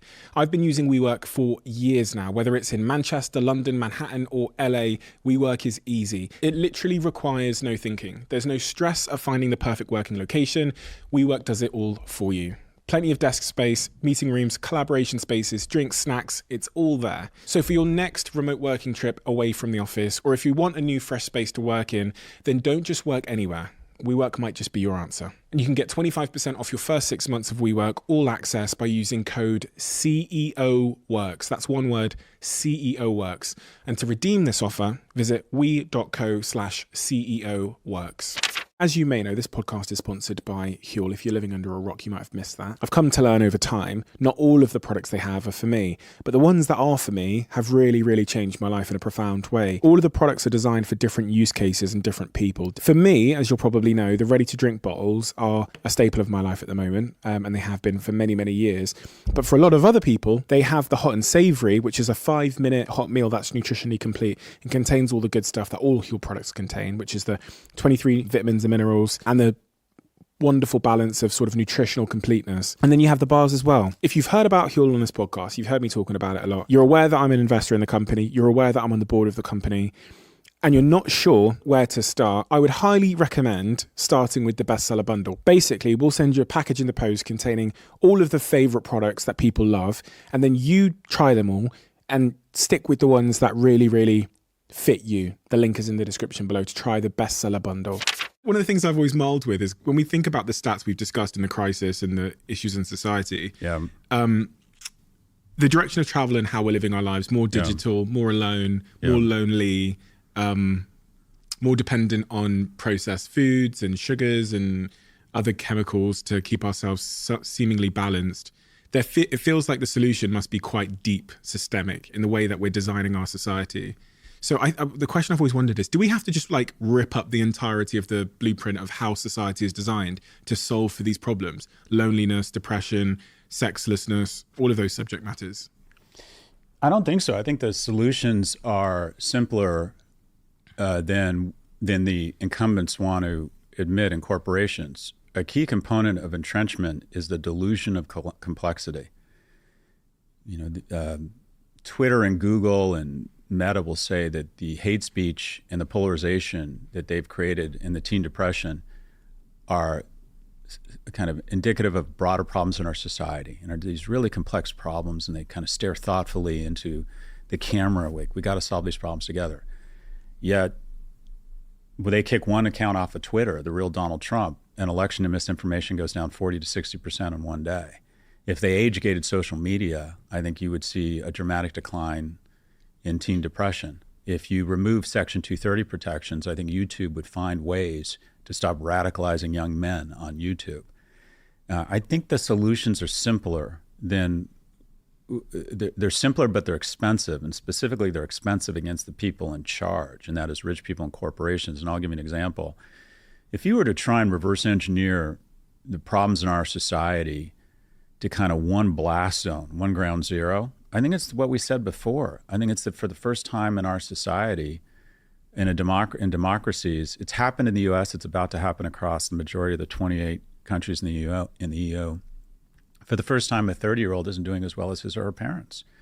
That's a fundamental breakdown in the compact between a family and a society. And they get angry and they blame the government, or they start demonizing, and then someone fills that void and starts demonizing other groups and says, oh, it's not your fault, it's their fault. And that can lead to very ugly places in history. So my solutions are pretty straightforward. If you have the average 70-year-old is 72% wealthier than they were 40 years ago, and the average person under the age of 40 is 24% less wealthy, and the percentage of wealth as a percentage of GDP controlled by people under the age of 40 has been cut in half, and a house is 12 times more expensive than it was 40 years ago, but their income is only 6x what it used to be, we have too much money being crowded into not only the rich, but the old. And if you were to try and have one answer that would address not all of it, but really take a dent out of obesity, addiction, deaths of despair, male abandonment, divorce, depression. If we raised, and I don't know the numbers here, but if we raised in the United States the minimum wage, if we tripled the minimum wage, I think you would go a long way to solving a lot of those problems. I think putting more money in the pockets of young people and reducing the rage and the shame and the deaths of despair would go so far to solving loneliness. I think it's pretty basic. At the end of World War II, the top tax rate was 92%. We just decided rich people are here to reinvest in the middle class. When Reagan entered office and when Thatcher entered office, the top tax rates were about 70%. By the time Reagan left office, it was 27%. What we've seen across studies, the University of California, Riverside and UC Berkeley did studies on minimum wage. And in Washington State, California, New York, where they dramatically raised minimum wage, the incumbents will tell you the sky's going to fall, businesses are going to go out of business, people are going to stop hiring. It's going to expedite them trying to figure out a way to buy the new Burgertron to make burgers, not humans. And what they found was the opposite, that when you increase minimum wage, even dramatically, it grew the economy and jobs. Because here's the wonderful thing about lower and middle income people. When you give them money, they spend it. And so the multiplier effect is more stimulative than when you crowd money into the top 1%. So if a magic wand, first thing, a dramatic increase in minimum wage. And there's very few things we could do that would have this much impact without increasing the deficit. And it's time. We have unemployment at historic lows. So the employment market could absorb an increase in mandatory minimum wage. As a percentage of GDP, wages have never been lower, yet corporate profits have never been greater. So corporate profits would be hit. Yeah, the markets might go down, and it would absolutely be worth it. This is ground zero. That's where we start. Capitalism is about a dignity of work. And because there's such a demand, there's now 1.7 open jobs for every one person seeking a job in the U.S. I think it's 1.3 to 1 in the U.S. and in the U.K. We need to put more money in the hands of lower and middle income households. Full stop. How many kids have you got, Scott? I've got 2, 13 and 16-year-old boys. What is it the advice you give them about the world? They're coming into their adolescence and they're going to be off dating and all of those things. If you had to equip them with, I'm sure you do, what are the messages you're trying hard to either directly equip them with or indirectly infect them with in terms of values and principles for life? For your oldest, you said he's 13? My oldest is 16. My youngest is 13. Okay, so 16 years old, Jesus, that's when it all starts happening. Mm-hmm. So what I try and do is I think about, all right, I want to show these kids that I want to be kind to strangers, right? I want to work hard. I want to have good manners. I want to try, and occasionally someone says something, a service person or whatever is rude to me. And my ego is, when I was your age, I felt like I always needed to restore the world's balance and no one could be disrespectful to me or I got back in their face. And now I realize occasionally you just take it. That's what it means to be a man. I try to be physically strong. I work out. I try to get them working out. I'm just trying to show them stuff because I find it's very hard when they get to a certain age to advise them. They don't want to hear it. So I'm trying to be that guy. But it's not, I have an easier time advising other 16-year-olds than mine because mine is healthfully pulling away from me. And I'll come back, but right now he's pulling away. What is masculinity? Isn't that, you're writing a book at the moment, right? You're writing 2 books at the moment about various subject matters. Mm-hmm. What can you tell us about what you're writing about?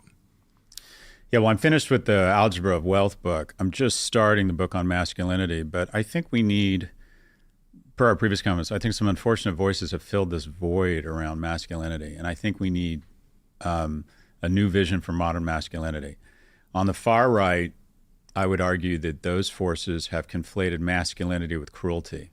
I think people like Trump and Putin and Elon Musk are looked to as role models for masculinity for a lot of good reasons. But I think being a murderer, Putin, a criminal, Trump, or someone who has 11 kids, none of whom he's living with, Musk, I think that is exactly what it means to not be a man. And when I try and trifurcate the 3 legs of the stool of masculinity, and I'm still working through this, and I'm curious if you have any thoughts, but I come up, and then, so on the far right, let me back up, the wrong vision of masculinity. On the far left, as far as I can tell, their vision of masculinity is to act more like a woman. I don't think that's right either. It's like, well, how do men become better men? Act more like a woman. I mean, I don't think that's not only what men in society are looking for. I don't think that's what women are looking for. I think if there's a fire or Russian soldiers pour over the Ukrainian border, you want some of that big dick energy. And I also think that women are attracted to, generally speaking, this isn't true across the spectrum. We're having a really important conversation and everyone deserves respect. But I think demonstrating a certain level of unabashed masculinity is really important in romantic relationships. And for me, the pillars or the 3 legs of the stool of masculinity, trying to distill it down to 3 things, are first protector. I think that I was in Seattle at the Westin Hotel, and I was checking in, and there was an alarm went off, and they closed the elevators and said, a smoke alarm has gone off on the 11th floor. And these firefighters about 9 minutes later showed up, carrying, each of them must have been carrying 80 pounds of equipment and axes and all sorts of shit. And it was 9 men and 1 woman. And they don't look at the cameras to see if there's a raging fire on the 11th floor. They just bomb to the 11th floor. They're just there to protect people. Like, yeah, we might die. Fireman is actually more dangerous than being a cop. It's more dangerous than being in the military. But they are there to protect you. And whether it's the military or things or cops or people or a head of household that's providing economically, I think being a protector is a key component of masculinity. And I also want to say that masculinity is not isolated to people born as males. I think a lot of women demonstrate masculinity. I think it's a wonderful attribute. I personally end up being more drawn to friends who have more feminine characteristics, which are also wonderful. But generally speaking, if we're going to have an adult conversation around gender and gender roles and masculinity, I think we need to acknowledge that 95% of us will have an easier time embracing these types of behaviors more commonly associated with people born as males and born as females. But the modern vision of protection needs some nuance, and that is the trans community. I think most men don't understand, at their heart, don't really understand the trans community, don't understand the notion that parents and a doctor might decide that a 15-year-old should have surgery and go through transition with hormones. I think the majority of men don't, when that hits them, don't understand it. And I think that lack of understanding can lead to unconscious discrimination and bias. And I think part of being a real protector is to acknowledge that you don't need to understand stuff to protect people. And that is, I think our first inclination should be as men. This is a community. Maybe I understand this. Maybe I don't. Maybe I do know trans people. I don't know trans people. Clear out the politics of it. Clear out your misunderstanding. This is a community that is taking a lot of shit, even you could argue being persecuted. Your first role as a man in his masculinity is to move to protect them. Full stop. That's what we do. We protect people, and we err on the side of protection. And I think that's a really nice attribute, to start from a level of protection. When you see someone being hurt, you don't need to understand the situation. If you see someone getting beaten up in a subway, if you see a fight about to break out in a bar, you don't need to understand the situation. You move to protection. Full stop. That's what we do as men. The second is provider. 70% of divorce filings are from women, and it's usually a function of 3 things. The guy loses his business, has a mental breakdown, or goes bankrupt. Men are still looked to be the economic provider. And that's not to say that, and part of that is to embrace this wonderful progress women have made, and many times acknowledge, that the woman or your partner is just better at this whole money thing and being supportive and getting out of her way. Because your job is just to play a role that you can provide for the family. And then getting to a point where you can take care of yourself, take care of your family, and then start to expand the circle and start taking care of extended family, start taking care of the community, donations, philanthropy. I think that's to be a provider for people that ultimately you don't know is a form of masculinity, right? To plant the seeds of trees that you will never sit under, the shade of which you'll never sit under. And then the final one is procreator. And this is the one I'm working through and will definitely get me in the most trouble. But I do think that part of masculinity is being the initiator in a romantic relationship and pursuing romantic relationships. And there's a difference between pursuit and being a predator. And if you don't understand the difference, you've got much bigger problems. And because of some well-publicized and heinous, abhorrent acts where men abuse their power, now we conflate any sort of initiative or aggression around establishing a romantic relationship as predatory. And I don't think that's true. I think men's role in being more aggressive around romantic relationships, and even aggressive is a tough word, being the initiator, I think that is part of masculinity. I think that's part of success. One of the things, I hope my boys, I think I told you this last time I was here, when I used to go down, I don't do it anymore because it just got too much, but I used to force my kids whenever we went out to talk to a stranger. And we'd sit outside our house with my 13-year-old, very upset because he hadn't talked to a stranger. I wasn't going to let him back in the house. I'm like, just go pet the dog, just say hi, anything. But that ability to initiate contact, professionally, personally, whatever it is, I think is fundamental to success. And so I think guys need to, early on, hopefully get comfortable with approaching strangers, including strange potential romantic partners. Because the stats are showing that about 50% of people who end up in relationships made their first contact online. And it's funny, I had a podcast that we did about dating. I won't go into too much context. I don't want to reveal the guest, but a lot of the comments on that podcast were from young men that were really, I think, pissed off with me, to be honest, for not speaking to the person who had created the dating app and telling them, highlighting the plight of men in the dating industry. As you've said, with the amount of swipes a man needs to do to find a mate, I need to give a message to those men. I understand it. And let's move to solutions. So the first is, if you're in the top 10% of quote unquote attractiveness on a risk-adjusted level around economic success, care, women are attracted to men for three reasons. The first is their ability to provide. The second is how smart they are. And the third is how kind they are. Personality. Yeah. Right. And also intellect can come through in personality. The fastest way to communicate intellect is humor, is to be clever.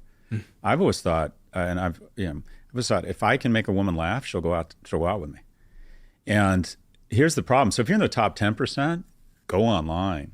It's going to be champagne and cocaine and a Mardi Gras of women for you. I mean, just you're gonna kill it. If you're in the bottom 90, the reality is the online dating market is a humiliating experience for you, because the majority of women, and they're right, can have some contact or interest from the top 10%. Maybe they're not who are looking for a series of short-term relationships and maybe a long-term relationship. But for the bottom 90 of men, especially the bottom half, have just been shut out. They get no activity online. The wonderful thing about human sexuality is there's a ton of X factors. The way you smell, the way you move, your humor, your smile, right? The way your passion for a specific topic, the depth of intellect, whatever it might be. There's just the magic and mystery of the soup of human sexuality is so strange and it's wonderful. But there's one ingredient in that soup that comes through online. For men, it's money, and for women, it's looks. That's it. And so it's great if you are in the top decile for those things, for either sex. But if you're with us in the bottom 90, it's about the magic and mystery of sexuality that can be expressed in person. And what you find, especially with relationships that begin at work, one will say, I wasn't interested in him, and then I saw him present in a meeting, or I saw how smart he is, or I saw what an interesting person she is and how funny she is. These things are really hard to get across online. And so we need to put more money in the pockets of young people. We need more third spaces and opportunities for them to meet each other. The number of high school kids that see their friends every day has been cut in half. We're no longer talking to our neighbors. We're no longer going to work. So where are people supposed to meet and find out that, yeah, maybe he's not rich, maybe she's not hot, but I'm into this person. I want to go out with them. I want to kiss them. But I've got so much optionality in both those cases that it seems that I value that less, right? We used to just live in, the options were my village. Now they are the internet. Everybody. But when we gave access to everybody, everybody's now under the, typically you're right. We were sequestered. You went to temple or church and there were kind of 8 single people, 4 men and 4 women, and they sort of paired off based on, call it a multiple of reasons there, they figured out their weight class. Now it's like, well, I don't have access to 8 people. I have access to 8,000. So why wouldn't I expect that I'm going to get in the top decile? And what you find is that the metrics are so crude and base online that, we just end up, I would task people saying, who have met someone online or who have met someone offline, do you think you would have been attracted to that person, their online profile? Like if you saw a picture of them and then said, this is what I do, would that be like, yeah, that's the one?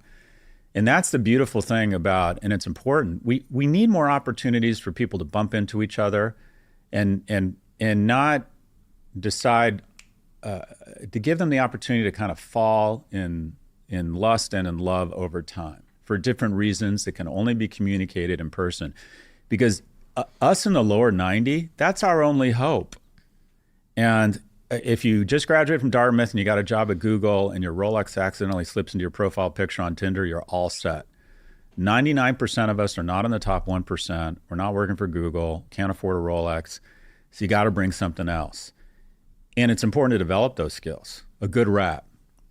Iron your goddamn shirt, blow dry your hair, work out a little bit. Like, figure out a way that when you have the opportunity to meet someone in person over and over, that they're going to be impressed by you. And then slowly but surely, they think, I'm more than impressed by this person.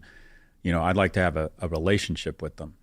And we're creating fewer and fewer contexts for that to happen. If we're not even going into work, right? If we're not volunteering, if we're not going to church, like where on earth we're not going to the movies, we're not going to the mall. I used to walk around when I was 17, a senior in high school. We'd go into Westwood Village and we would just walk around. We were too young to drink. We'd get an ice cream and we'd walk around and we'd see a group of girls from Palisades High School. I went to uni, and about the fourth time we passed them, one of us would take the leap and start talking to them. Like, where does that happen now for young people, right? So I think it's economic policies and creating more third spaces. I would like national service. I know a lot of friends from Israel who met their spouses, their business partners, their mentors in military service. I don't think it should just be military. It could be service around helping seniors or healthcare. But we need to give them more money and more opportunities to bump into each other and fall in love with each other and be attracted to each other for the reasons that are unique. Smell. Can't smell someone online. And not only that, you don't even know what smells you're going to be attracted to. You don't even know. And so unless you bump off a bunch of people in person, we're just not going to have nearly as many connections and not nearly as many relationships. But I think there are pretty straightforward solutions here. Don't you think work is the most obvious opportunity? I think when we think about social settings where we bump into people like churches and pubs and, a lot of the things that used to live on the high street that have now found a home online, don't you think there's a huge opportunity for employers to create that sense of bonding, the oxytocin, the relationships that forged in the hallways of the office by bringing people together? Because I have to say, I have always believed that. And even though the world went that way with the remote working thing, my teams, including all of the teams, the 30 people that work at the Diary of a CEO team, we've always been in office. And I wrote a letter to them actually a year ago explaining this idea of freedom within parameters, where you're trusted to make the best decisions for your life. But centrally, one of our core beliefs is that, of course, we'll do some of our best work in coffee shops and on beaches, but being together will make the stress less stressful. It'll make the work more meaningful. It'll make our lives more fulfilling. So I sent that letter to the team, and they're all listening to this either upstairs or in here or in the office down the road. It was the best reaction I've ever had to any letter I've ever sent to my team in terms of fire emojis and clapping, because I explained why, and the first principles underneath my belief were about them. And it wasn't just we're coming in Tuesday and Wednesday because I'm the CEO and we'll do what I say. It was, I understand that connection, and it's why I've always done this podcast in person, even through the pandemic, is going out of fashion, but it ain't going out of our sort of Maslowian hierarchy. Yeah, look, a lot there. So I spoke at the Wall Street Journal Europe conference. The piece of content that's gone more viral than almost anything I've ever done, I got just a ton of shit for and pushback. And they asked me advice to young people. And I started off, I said, if you're young, you should never be at home. Home is for sleep, and you should be out. And professional and romantic success is a function of the amount of time you spend outside of your house. And so they clipped a young person. You should never be at home. Home is for sleep. And thousands of TikToks with people doing stitches, showing themselves making cupcakes or watching Netflix. And then they chime in and say, screw you, Scott Gallagher. Why do we listen to these idiot boomers? Because they're saying, look, I love home. Going out is expensive. My apartment is so expensive that I want to be at home. Anyways, the workplace. 1 in 3 relationships begin at work. It's a fantastic place to meet and fall in love. And because of some abhorrent behavior, it's gotten a bad rap. And if you're going to have an organization, the number one source of retention for a company comes down to one question. Do you have a good friend at work? I go to weddings all the time of people who met at work. But there's some nuance here. The first is around remote work. Remote work is an unbelievable unlock for caregivers. That is people taking care of kids, people taking care of their parents, people trying to take care of themselves, or quite frankly, don't have the money to live near work. And so to give them the opportunity to work from home a few or 4 of the 5 days a week or 5 is a big unlock. And it's something I think we should have a caregiver classification where we try and invest and afford more flexibility. If you're under the age of 30 or 40, much less 30, the office is a feature, not a bug. And where we need, though, there's some nuance here, and that is we need to modulate the kind of tech environment or some of the tech environment where it turned into kind of this Bacchanalia, people, having sex in the coat room and tequila everywhere. That's probably a little too much. But in my companies, I've always created on a regular basis a social environment for people to meet. And most of it's just socializing with mentors and colleagues and making friends. Mm-hmm. But sometimes people start the path towards mating. And that's wonderful. Because if all of a sudden there is no workplace or you're discouraged because HR would just rather nobody ever have sex at work, it just solves a lot of problems, you're taking out a third of the mating opportunities. A third. And so where are young people supposed to meet? If you're into work and you want to have influence and you want to do well and you want to develop economic security, so you're working all the time and it's remote, where on earth are you supposed to meet somebody? And quite frankly, sometimes some of the most attractive attributes of you to potential romantic partners can be best demonstrated professionally.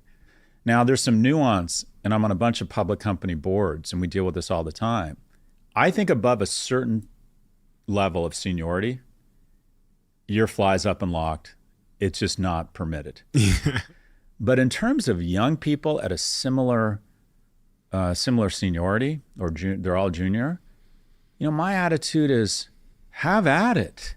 Meet, fall in love, fall out of love, whatever it might be. I think that's a wonderful thing. And I think community and friendship and meeting people at work. I have a rule at my company, at Prop G Media, and we're only 14 people now.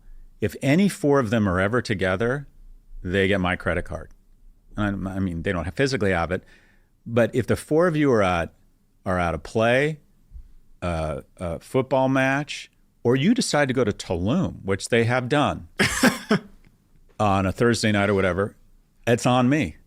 Because that investment in community and friendship is worth it. It's a great retention tool. And it also is important for culture. So I think that the ability to meet people at work is really important. You just have some nuance there. The 50-year-old CEO is making millions of bucks a year. Sorry, boss. Off campus. And when we hear that you thought it was consent, no, you fucked up, you're out. We told you this right here. We told you right from the get-go. And I think it's important to educate people about the nuance of it, but to tell people, young people, that they should, in an intense situation where we tell them to work this hard in a competitive economy, to tell them that they shouldn't form relationships that sometimes lead to romantic relationships, that's just naive. And to your point, we've taken away an enormous arena or venue for making those connections which we're lacking. So my sense is workplace relationships in 99% of the time are a positive. They're a feature, not a bug.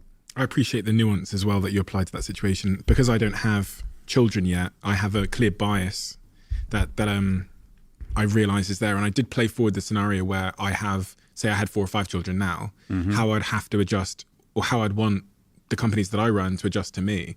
Mm-hmm. And so I have to kind of reflect that in the companies now, because there are people in my teams, even this team, that have multiple children.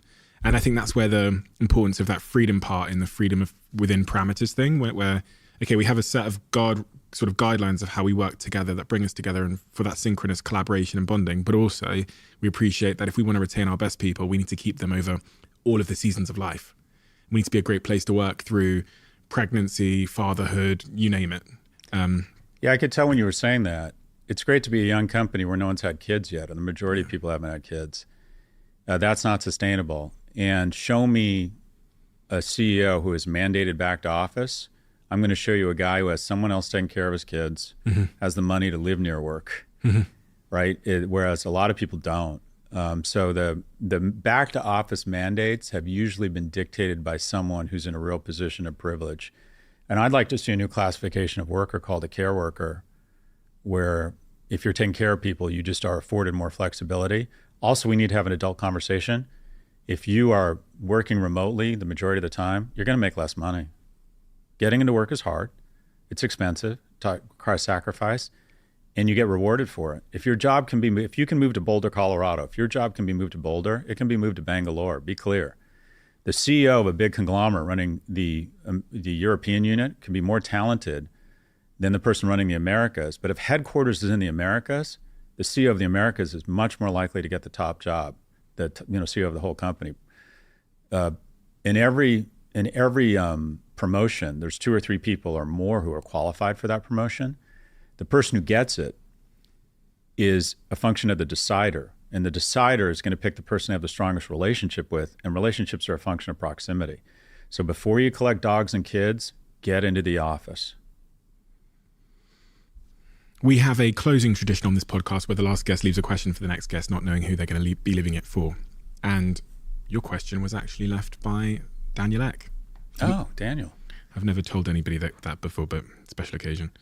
The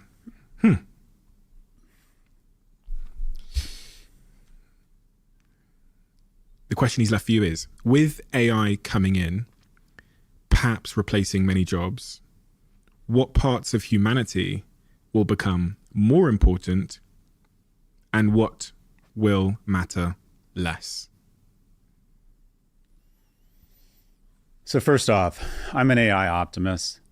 I think this catastrophizing around AI is narcissism. Technologists like to believe that their technology is the single point of salvation for humanity or is going to destroy humanity. It's just narcissism. I don't think AI is going to save or destroy humanity. The people who are most valuable are the ones who get out ahead of this technology versus what we did with big tech. We let weaponization of elections, teen depression, polarization get out ahead of the regulation. So I think the most important people, it's going to sound lame, are government officials that are thoughtful and say, we won't get fooled again, and we're going to regulate this technology. But when the people that are making the technology are actually, it seems to be, going to government and saying we need regulation here, they didn't do that in Web 2 with social networks and stuff, but those people like Sam Altman, even Elon Musk was at the Washington the other day, pushing for legislation. That, for me, says something. Yeah, what it says, Stephen, is that they're full of shit. Because when Sam Altman calls for regulation in front of Congress, this is their go-to. I can pull up clips of Sheryl Sandberg and Mark Zuckerberg saying, we welcome regulation, this is their go-to. And keep in mind, these people are massively over-consulted by some of the smartest comms people in the world. Sam Altman says, I want regulation. And I believe Sam. He's really earnest. He looks like a young, nice man. And concurrently, he has lobbyists in Europe trying to suppress regulation against AI. I mean, this is just such bullshit. This notion that stop me before I kill again. And then they have armies of lawyers and lobbyists and paint the towns of DC and Brussels in money to stave off any regulation. Despite their calls for regulation, there hasn't been a single point of regulation. And I speak to a lot of senators and elected officials, and they just roll their eyes and go, Senator Amy Klobuchar has been trying to pass antitrust regulation to break up big tech. That would be the easiest way to oxygenate both of our economies, would be to take these incredible companies, break them up, and you'd see shareholder growth, growth in jobs, growth in tax base, more startups. These things have just gotten way too powerful.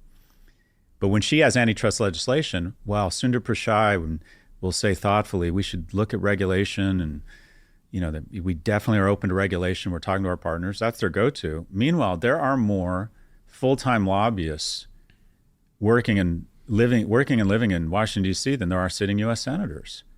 So this is their go-to. Stop me before I kill again, right? I want to be regulated. And wouldn't you know, not a single passive regulation has passed. And is it because the government can't get their act together? Maybe. Or is it because they want to give the public the impression that they're good people, such that there's a lack of public uprising? People love these products. And our elected officials are just outgunned with some of the best and brightest lawyers and lobbyists who have literally overrun DC and Brussels. So this whole call or openness to regulation, it's jazz hands. It's a head fake. So I don't, But back to the original question, I really hope that some of the best and brightest and young staffers who understand AI get out ahead of this. And we're going to see the first real externality of AI in Q1 and Q2 of next year. And I believe, and I'll go something like the following. Putin's spending $70 billion and losing tens of thousands of lives every year on a failed invasion of Ukraine. And the fastest way to victory for him is really simple, is the election of Donald Trump. He's won. If Donald Trump is inaugurated in January of 2025, Putin has won the war in Ukraine. And if I'm Putin, I figured that out pretty quickly. And instead of sending $70 billion, why wouldn't I just spend $7 billion on troll farms and AI-tested information that will create deep fakes that deposition Biden and Harris for 2024? And I have an amoral management team who, despite their calls for regulation and their concerns about the Commonwealth, will cash these checks and then post-inauguration of a president just feel awful about all the AI-generated misinformation that skewed these elections. So we're about to see a misinformation lollapalooza in the first half of next year that takes AI, a murderous autocrat that is losing a war in Ukraine, and amoral management. I don't think these are bad people, but when it's raining money, you decide, there's a problem here. There might be election misinformation. We can't figure out who's paying for all of this. We don't want to implement the technology to watermark AI because that would be censorship. And we're definitely not going to agree to remove our protections from 230 based on AI-generated content that's been elevated algorithmically. No, let's cash their check. Let's cash their damn check, and then we'll revisit what this all means. So I think aggressive regulatory oversight. I'm sick of calling on the better angels of CEOs. I'm sick of for them that waiting to show up. We live in a capitalist society. To make more money is to be more loved. Broader selection set of mates, people like you, you can give money away. So why wouldn't you want to be more loved? So you will ignore the externalities of your business. And to a certain extent, that's what a for-profit company is supposed to do. It's supposed to make as much money as it can within the confines of the law.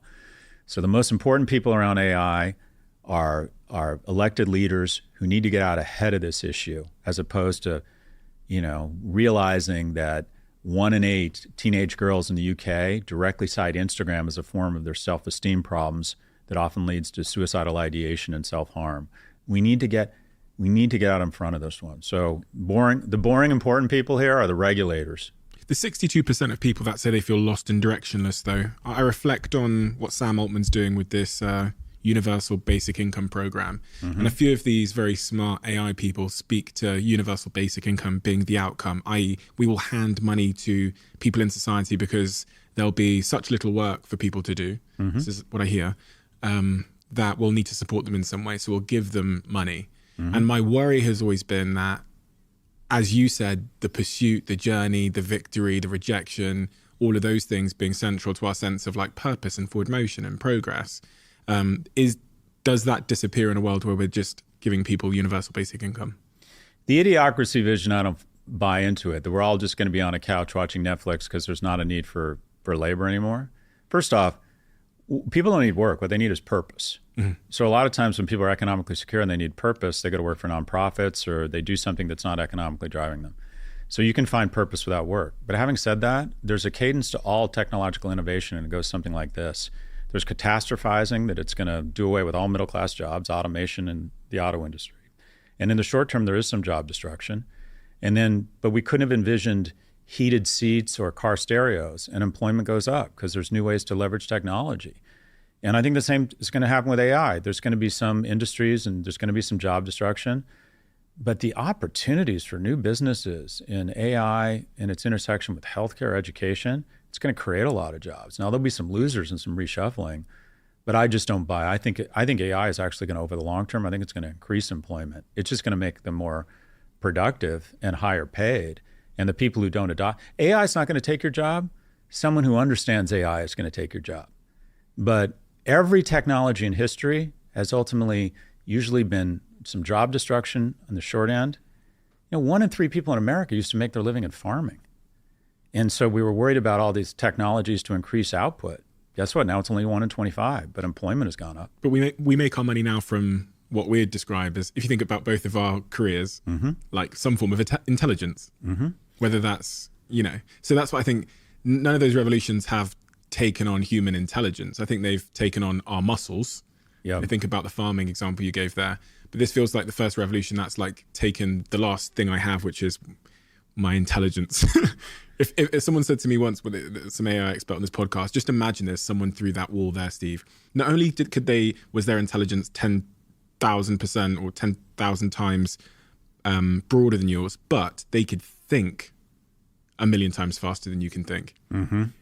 Who are you? There's a real arrogance to think that you are going to control it, or that you will be able to perform better at it as a podcast or as a author or as a CEO or as an investor, and that frame, okay, is that going to be a reality, that there will be a species or a being, or whether it exists on a microchip or whatever, that can think 1,000,000 times faster than me and is 10,000 times more intelligent than me?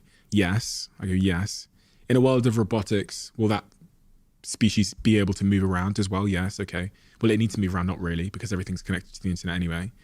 And I go, so where do I fit in that world? Like, what am I? I understand I'll be good at releasing oxytocin by hugging my dog and my girlfriend.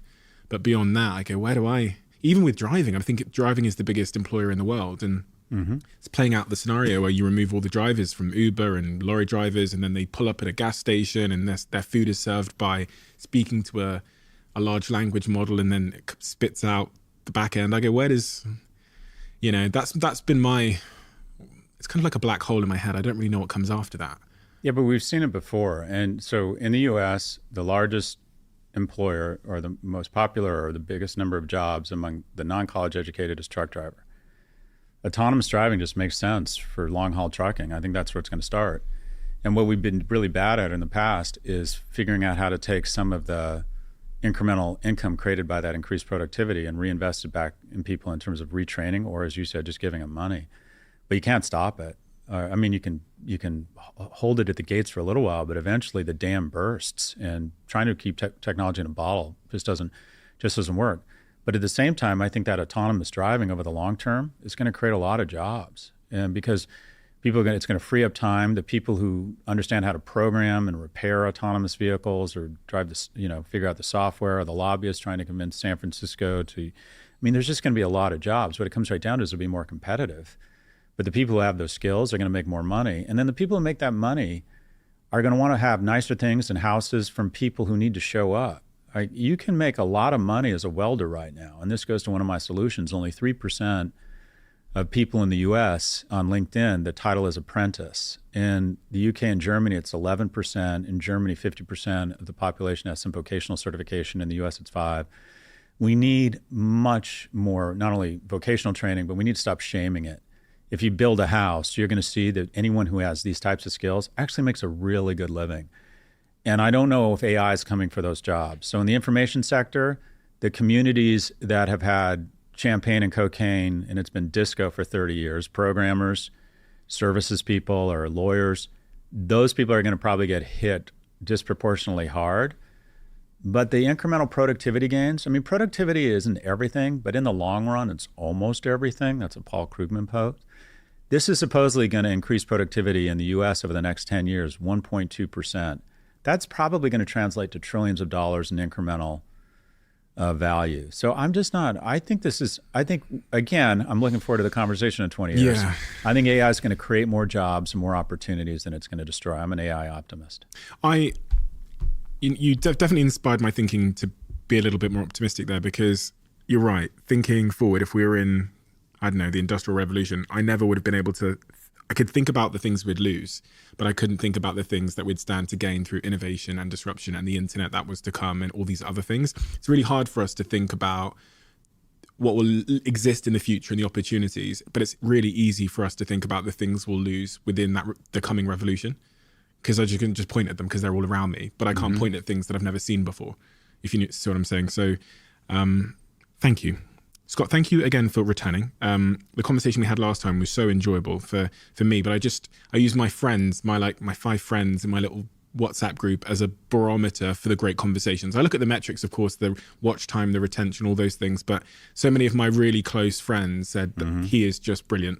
Oh, thanks for that. Thanks for saying that. That's just the truth. I can name the friends that said that, and it's not just the extent and the depth of knowledge you have. It's you're a wonderful communicator. You're hilarious, and you're hilarious in the most. Almost, it seems unintentional, but it's a skill that very few people are blessed with, and you're blessed with that skill of just telling really interesting stories in such a compelling, funny way that hold people. And you don't need to shout and scream to do it, which I think is a real talent that you have.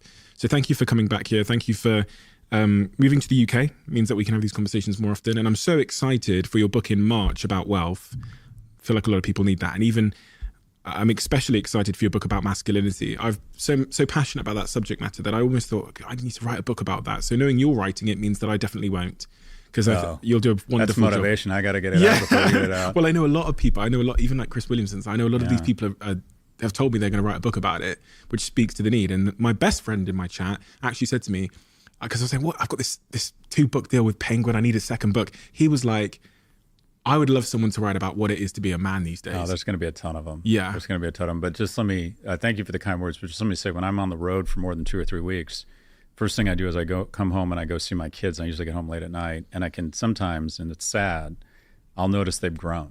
Because I haven't seen them in 2 or 3 weeks, I'm like, oh my God, he's actually grown. I haven't seen you in 13 months. You have blown up. Like I didn't know who you were. I'm seeing you in airports. I'm seeing you across media in America. So I can't tell you, like I peek into the room and I look at you sleeping, you have grown a foot. So congratulations. My sense is you've hit a tipping point. So congratulations to you and the team. It just feels like you guys are killing it. Thank you so much. I'm the face of this operation, but you probably can understand that I wouldn't be able to function without people that were just like me. Mm-hmm. And that's exactly what I have. That's what I have in Jack, who was here from the very jump when we had 0 podcasts and nobody knew who we were.